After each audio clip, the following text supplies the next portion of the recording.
Assalamualaikum warahmatullahi wabarakatuh. Berikut ini merupakan salah satu cara untuk membaca candlestick secara sederhana. Jadi meskipun banyak pola pattern dari candlestick dan berbagai macam bentuk dan namanya, kita tidak perlu menghafal semua, tapi kita yang jelas harus pernah melihat bentuk-bentuk tersebut. Jadi setelah kita melihat pola-pola, ada pola bearish reversal ataupun bullish ataupun bearish ataupun nanti ada shooting star dan lain-lain, jadi itu kita lihat saja, tidak perlu dihafal. Yang jelas nanti pada prakteknya ada satu cara yang sangat mudah sekali, jadi akan saya berikan informasinya. Semoga ini bermanfaat untuk kita dan semoga profit secara konsisten dari bisnis forex. Dan cara simpel membaca candlestick tanpa harus menghafal bentuk dan namanya. Yang pertama yang harus kita ketahui adalah kekuatan penjual dan kekuatan pembeli. Di sini saya gambarkan kekuatan penjual dengan candlestick warna merah dan kekuatan pembeli dengan candlestick warna hijau. Baik, langsung saja. Di sini ada salah satu klasifikasi. Jadi yang pertama adalah candlestick perlawanan. Jadi bila candle perlawanan lebih besar dari dominasi tren candle yang berlangsung, maka candle perlawanan akan menang dan tren akan berubah arah. Jadi maksudnya seperti ini. Jadi tren yang terjadi adalah bullish dalam kondisi trend up. Digambarkan di sini candlestick berwarna hijau, trennya ke atas. Di sini terlihat bahwa candlestick mulai mengecil pada puncaknya, di mana juga terlihat ada shadow panjang ke atas. Ini sebagai salah satu indikasi bahwa akan terjadi perubahan tren, tapi harus kita lihat candlestick berikutnya apakah akan lanjut ataukah memang akan berubah. Dan ternyata di sini terbentuk candlestick, yaitu kekuatan penjual ke bawah, yang bisa kita sebutkan sebagai candle perlawanan. Jadi apabila ada pola seperti ini, jadi bisa kita pastikan tren akan berubah, yaitu menuju ke tren bearish atau downtrend. Baik, jadi satu kuncinya yang perlu kita perhatikan di sini adalah mengenai kekuatan penjual. Jadi di sini kita berbicara mengenai kekuatan pembeli dan penjual. Jadi kekuatan pembeli dan penjual akan terrefleksi dari besar kecilnya candlestick tersebut. Bila kekuatan candlestick besar berarti menunjukkan kekuatan penjual dan kekuatan pembeli. Untuk gambar di sini menunjukkan bahwa kekuatan penjual besar, bisa dipastikan tenaganya akan meneruskan sesuai dengan tenaga penjual tersebut. Jadi tren akan berubah.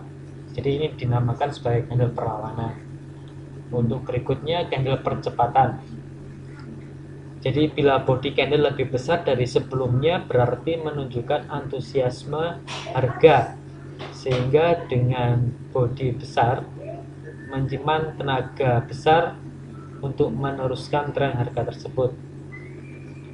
Baik, jadi bila dari gambar tersebut tren awalnya adalah naik, kemudian ada candle merah atau kekuatan penjual yang mendorong tren naik tersebut. Setelah itu muncul candle besar dengan kekuatan yang besarnya lebih besar daripada candle penjual sebelumnya. Apabila ada kondisi candle seperti ini, jadi candle besar yang kekuatannya atau bodinya lebih besar dari candle sebelumnya, ini merupakan candle percepatan. Jadi bisa dipastikan tren harga akan meneruskan ke bawah. Jadi poinnya sama dengan poin di atas, yaitu kita melihat tren atau kekuatan penjual dan pembeli dari besar kecilnya candlestick tersebut. Itu adalah kunci utamanya. Yang kemudian yang nomor 3 adalah candle perlambatan. Kejenuhan harga atau harga berada pada titik support resisten, atau ibaratnya harga sudah mencapai titik jenuh dan tidak ada antusiasme menggerakkan harga di market, maka akan terlihat bentuk candle yang semakin mengecil. Ciri-ciri tren akan berubah apabila ada kondisi seperti ini. Jadi contohnya tren naik, kemudian tren turun, semakin turun candlestick semakin kecil, berarti menunjukkan bahwa antusiasme kekuatan penjual sudah mulai berkurang, akan berganti dengan kekuatan pembeli. Baik, jadi inti semua dari cara simpel membaca candlestick tanpa harus menghafal bentuk namanya adalah, kunci pentingnya adalah bila body candle besar maka cenderung akan meneruskan harga. Jadi maksudnya body besar tersebut menunjukkan kekuatan refleksi dari pasar sebenarnya. Jadi simpel banget, kalau body besar pasti candle akan meneruskan. Bila body kecil cenderung menunjukkan harga akan berbalik arah karena memang sudah tidak ada kekuatan di situ. Baik, jadi hal di atas akan lebih valid apabila kita melakukan open posisi dengan mengkonfirmasikannya pada tren yang lebih besar. Maksudnya open posisinya nanti akan lebih profitnya 99%. Maksudnya nanti kita lihat trennya di H4 atau di daily. Baik, mungkin ini informasi yang jarang kita temukan, tapi sangat penting sekali bahwa membaca candlestick sangatlah mudah. Jadi lihatlah body besar kecilnya. Bila body besar pasti akan meneruskan, bila body kecil dia tidak kuat untuk meneruskan. Jadi itu kunci pentingnya. Tetapi untuk open posisinya pastikan dengan sistem trading Anda sendiri. Untuk member kuliah .in silakan nanti untuk bagaimana cara open posisi akan saya sharingkan pemahaman saya berdasarkan ilmu yang telah saya terima dari Kepsek Misbah. Baik, terima kasih. Wassalamualaikum warahmatullahi wabarakatuh.